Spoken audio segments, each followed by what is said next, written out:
இன்றைய வேத வசனம் மார்க்கு 5:23.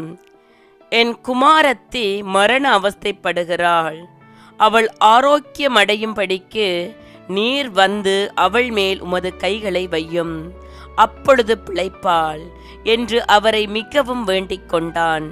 என் அன்பான சகோதர சகோதரிகளே, ஆண்டவருடைய வார்த்தை இன்று உங்களிடம் கடந்து வந்திருக்கிறது. அநேகர் மரண படுக்கைகளில், வியாதிகளில், மனச்சோர்வுகளில் இருக்கிறீர்கள்.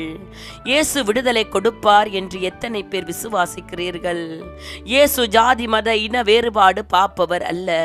அவர் எல்லோருக்கும் விடுதலை கொடுக்க விரும்புகிறார். இன்று அவருடைய நவநாளுக்குள்ளே நாங்கள் கடந்து போய்கொண்டிருக்கிறோம். அவர் எங்களுக்காக சிலுவை ஏந்தி மரித்தார், எங்களுக்காக அடிக்கப்பட்டார், நொறுக்கப்பட்டார். அவருடைய பரிசுத்த இரத்தத்தினால் எங்களை மீட்டு கொண்டார். அப்படியாக அவர் உங்களுக்கு விடுதலை கொடுத்து மீட்டுக்கொள்ள வல்லவராய் இருக்கிறார்.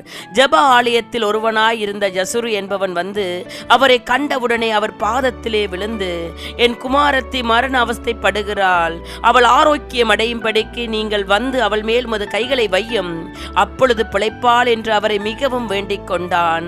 அவன் கொண்ட விசுவாசம், இயேசு கை வைத்தால் சுகமாவார் என்று அவர் அறிந்திருந்தார். நீங்கள் விசுவாசிக்கிறீர்களா? உங்கள் வியாதிகளில் இருந்து தேவன் விடுதலை கொடுக்க வல்லவராய் இருக்கிறார். உங்களை அவர் அழைக்கிறார். கொள்ளை நோய்களிலும், மரண படுக்கைகளிலும், செய்வனை சூனியங்களிலும், பிசாசின் கட்டுகளிலும், குடும்பங்களில் சமாதானம் இல்லாமல் யாரெல்லாம் பரதவித்துக் கொண்டு இருக்கிறீர்களோ, இயேசுவை தேடி வாருங்கள். அவரிடத்தில் வருகிற போது விடுதலை உண்டு. எவரெல்லாம் விசுவாசிக்கிறீர்களோ நீங்கள் விடுதலைகளை பெற்றுக் கொள்ளுவீர்கள். அவர் உங்களுக்கு விடுதலை கொடுக்க வல்லவராய் இருக்கிறார். தேவ பிள்ளைகளே, நீங்கள் பெற்ற விடுதலையை பிறருக்கு கூறுங்கள். அந்த விடுதலைகளை அவர்களும் பெற்றுக் கொள்வார்களாக. ஆண்டவருடைய பிள்ளைகள் விசுவாசத்தோடு பிறர் மீது கைகளை வைத்து ஜபிக்கும் போது அங்கு விடுதலை கடந்து போகும்.